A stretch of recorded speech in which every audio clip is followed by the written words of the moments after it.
કમાલપુર નગરમાં એક ખૂબ જ ધનવાન માણસ આવ્યો હતો।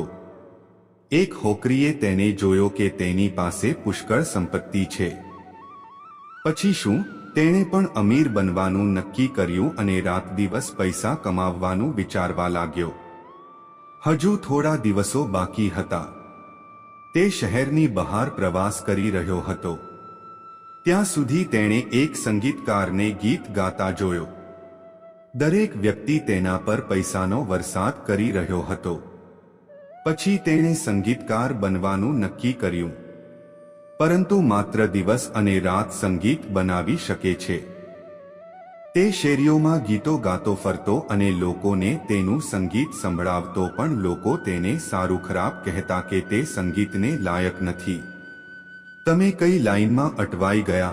કોઈક સારું કામ કરો અને જીવનમાં એ રસ્તે ચાલીને દુઃખી થાઓ। બીજા દિવસે તેણે એક વિદ્વાનને જોયો જે ખૂબ જ જાણકાર હતો। તેમની પાસે અપાર જ્ઞાન હતું અને દરેક બાબતમાં નિષ્ણાત હતા। પછી તેણે વિદ્વાન બનવાનું નક્કી કર્યું અને ઘરે સખત અભ્યાસ કરવાનું શરૂ કર્યું। શાસ્ત્રો અને વેદ જેટલા પુસ્તકો હતા। તેણે તમામ પુસ્તકો ખરીદીને તે કબાટમાં રાખ્યા અને બીજા જ દિવસથી પુસ્તકો વાંચવાનું શરૂ કર્યું, કારણ કે તે જાણકાર બની રહ્યો હતો। ધીરે ધીરે હાંફતા વીરને કંટાળો આવવા લાગ્યો, કારણ કે તેને ધાર્મિક બાબતો વાંચવાનો કંટાળો આવવા લાગ્યો। વિચાર્યું કે માણસ કેટલું મુશ્કેલ છે, આમ જ ચાલતો રહ્યો। પછી તે હું નથી, હું કંઈ કરી શકીશ નહીં। વિદ્વાનમાં એટલું પાણી છે કે ત્રીજાની જેમ વર્તવું પડે છે। તે માથું પકડીને જોરથી રડવા લાગ્યો। આ ખૂબ જ મુશ્કેલ છે। તે રસ્તા પર દોડી રહ્યો હતો। ત્યાં સુધીમાં તેણે એક શિલ્પકારને જોયો। શિલ્પકાર ખૂબ જ સુંદર શિલ્પો બનાવતો હતો અને તેને વેચતો હતો। તેણે વિચાર્યું કે માત્ર મિત્ર જ સારો છે। આ કામ ખૂબ જ સરળ છે। તેમાં કોઈ સખત મહેનત શામેલ નથી। તમારે ફક્ત માટી લાવવી પડશે અને શિલ્પ બનાવવા પડશે અને તે પૃષ્ઠમાંથી પૈસા કમાવવા પડશે। પછી શું બાકી હતું? બીજા દિવસે ગયાએ ઘણી માટી ખરીદી જેથી તે એક સારો શિલ્પકાર બની શકે, પરંતુ તે મૂર્તિઓ ન બનાવી શક્યો। અંતે તે ફરી ઉદાસ થઈ ગયો। મહાત્મા નજીકથી પસાર થઈ રહ્યા હતા। તેને ઉદાસ જોઈને તેણે પૂછ્યું, શું વાત છે? તમે અનુવાદ કેમ કરો છો? તેમણે મહાત્માને કહ્યું કે જે પણ કામ હું શરૂ કરું છું, મને દરેક કામમાં વધુ સફળતા મળે છે। હું શું કરું? હું દિવસરાત એટલી મહેનત કરું છું કે તમે કોઈ પણ મહેનત કરવા માટે ઝાડમાંથી બહાર આવો છો। હું ખૂબ પ્રેમ કરું છું, પરંતુ તે પછી પણ મને સફળતા મળતી નથી। હું એ બાબતમાં સફળ થઈ શકતો નથી। હવે તમે જ કહો કે મારે શું કરવું જોઈએ? તમે ખૂબ સુંદર દેખાશો અને તેઓ કહે છે, તમે મૂર્ખ છો।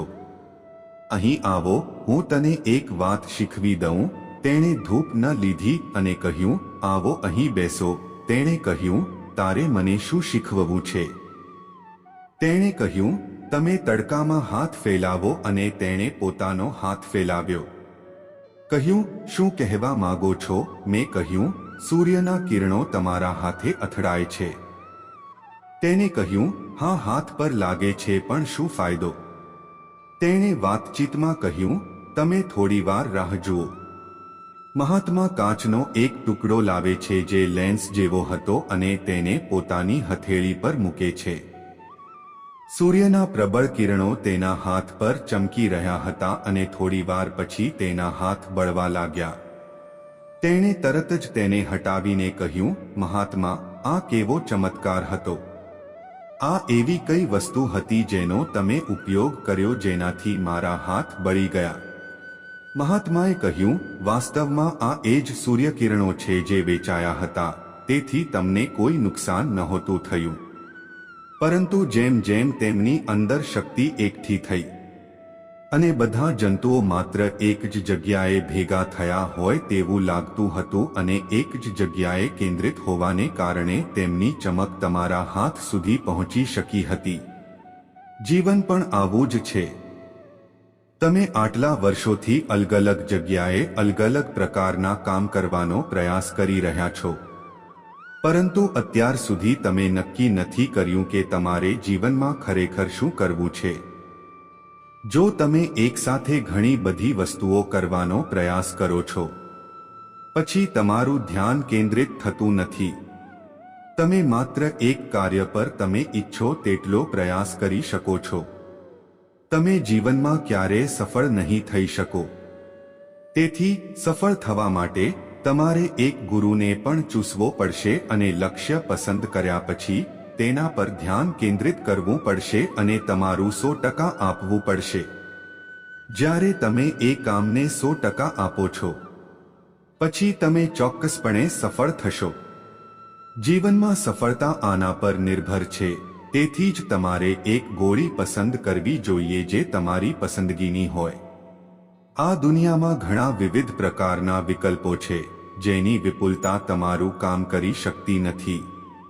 તેથી તમે એક કામ પસંદ કરો અને તે કરવા માંગો છો. પછી જુઓ, તમે ચોક્કસપણે સફળ થશો. છોકરાએ મહાત્માનો ખૂબ આભાર માન્યો અને પોતાના ઘરે ગયો. તમારે કોમેન્ટ સેક્શનમાં વાર્તા અવશ્ય જણાવો અને જો તમને ગમતી હોય તો આ ચેનલને અવશ્ય સબસ્ક્રાઇબ કરો અને નોટિફિકેશન દબાવો. ત્યાં સુધી આગળની વાર્તામાં ધ્યાન રાખજો.